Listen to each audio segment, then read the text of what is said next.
For me, when I'm forging, I get that tunnel vision. Everything else goes away, and I'm 100% focused. Disconnect. Put that fucking cell phone away. Do what you want to do, and be fucking happy.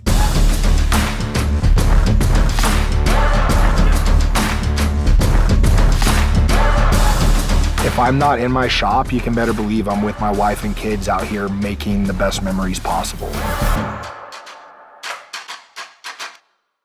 My name is Lucas O'Hara. I was in the Army for 8 years, infantry and as a sniper. I am the owner and operator of Grizzly Forge.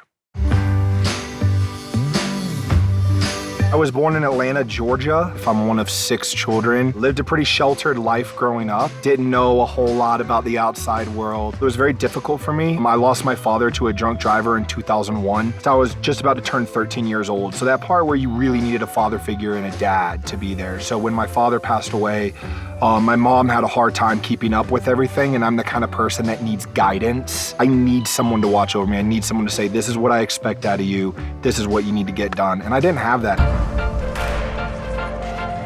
I knew I always wanted to be a sniper. I've always loved shooting long range. I just knew I wanted to serve. I was 6'7". I joined the Army at 145 pounds. I had to gain 20 pounds before I graduated basic to be allowed to join the Army. When I joined, I had never drank, never smoked. I had only kissed a girl. Like, I hadn't done anything. It was a huge culture shock. Went through basic, airborne, RIP, and then after that, I went to the Presidential Honor Guard in DC, and then I was in the Continental Color Guard doing the colors at all the major events around the US, Daytona 500, Obama's inauguration, Final Four, 2 Super Bowls. After that, when my re-enlistment came up, I wanted to go to the first unit deploying, and that happened to be 3rd ID out of Fort Benning, Georgia, and then deployed 2 months later for Iraq. I was in a heavy mechanized unit as a dismount. Luckily, I became really close friends with a lot of the guys in the sniper section as soon as I got over there. And then as soon as I got back, I shipped off for sniper school. So, and then obviously graduated after that, and then I was in sniper teams the rest of the time. It was my time to figure out what I was gonna do as a civilian. If I remember correctly, I had close to 30, like between 30 and 36 jobs in 2 years. Everything security related. And then I worked in a lot of nightclubs and bars in Atlanta, just slowly getting out there, networking, meeting people, and then went full freelance bodyguarding after that, and then ran all the VIP security at the #1 nightclub in Atlanta.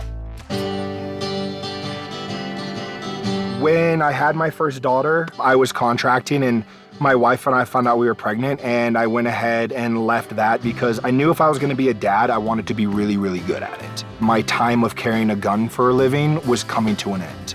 I actually used my GI Bill to go to welding school.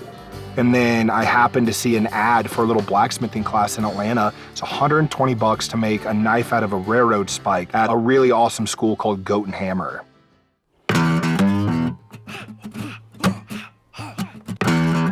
Once I struck that steel for the first time and felt that, I felt that tunnel vision again. I felt that I have to focus on the color, the heat, what I'm doing. It could fuck me up. Like, it's hot. There were so many moving parts that up until that moment, I hadn't felt anything that captured me like that. And I came home in the greatest mood I'd ever been in, and I would not shut up. I just loved it, and I was making knives for myself. Then I made a couple for a few friends. I never in a million years expected this to happen. I was doing it solely for therapy for myself. I was working out of my 1-car garage at the time at the house we were living in, built a little shop in the background. It was a place I could go and just turn everything off and just bang on steel. And that's what it started as and turned into this. It was really hard, got 2.5 months behind on our mortgage, got the power shut off, the water shut off. Being a father of 1 child and then a newborn, I felt like I was failing my family by not being able to provide for them. And then I went on the Drinking Bros cruise, linked up with Matt and everybody. And then right after that, Evan hit me up and was like, hey, we kind of want to do a bag opener thing. Do you want to be a part of this? And I was like, yeah. And that first order is what turned our power back on and got us caught up, finished that one out. And then he placed an order for another 250 more, I believe. That's what really made me believe I could do this. And that's when we had the conversation about moving Grizzly Forge to Utah.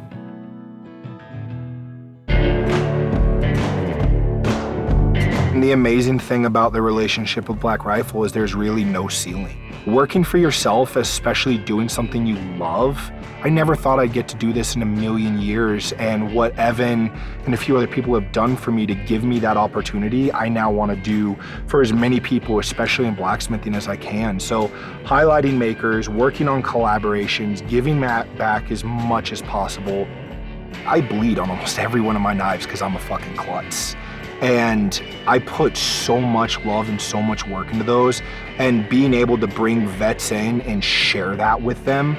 And even if I gift somebody a knife, it's one of the greatest feelings alive. That's what makes me super pumped to be a part of this community, and it's a pretty fucking rad life.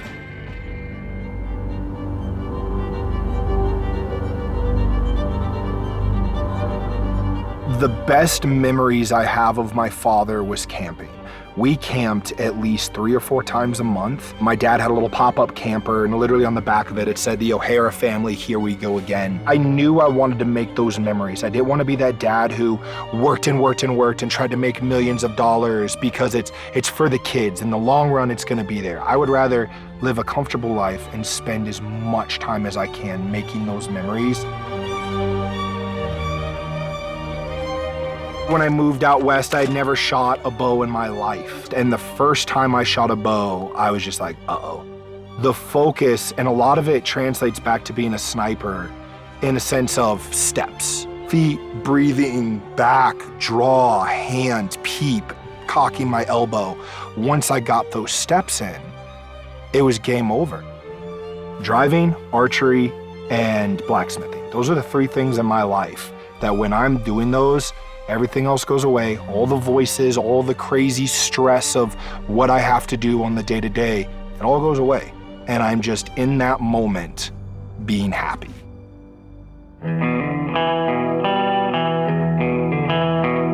One of the best things and one of the best lessons I ever learned is on my knives, I do a texturing here. In the blacksmith community, how I do this, there are a lot of guys that shun it. They make fun of it. When I first started, everyone's like, "Oh, we don't like that texturing. Like, you're being a lazy blacksmith. You're being a lazy knife maker." And I stopped doing that texturing. Mark, when I did that, he goes, why are you doing that? And I was like, "Well, what do you mean?" He goes, why are you stopping that? And I was like, "Well, because all these guys I look up to are shitting on my work." And he goes, "When was the last time a blacksmith bought one of your knives?" I was like, "I don't know." And he goes, "They're not the ones supporting you, so what does it matter?" And when I stopped doing that, my knives stopped selling. And the second I went back to my style, what I like, stopped listening to everyone else, my shit took off. And now I can't look left or right without seeing somebody who's doing exactly what I do. And since then, I have only made the knives I like. I've only done the things I want to do.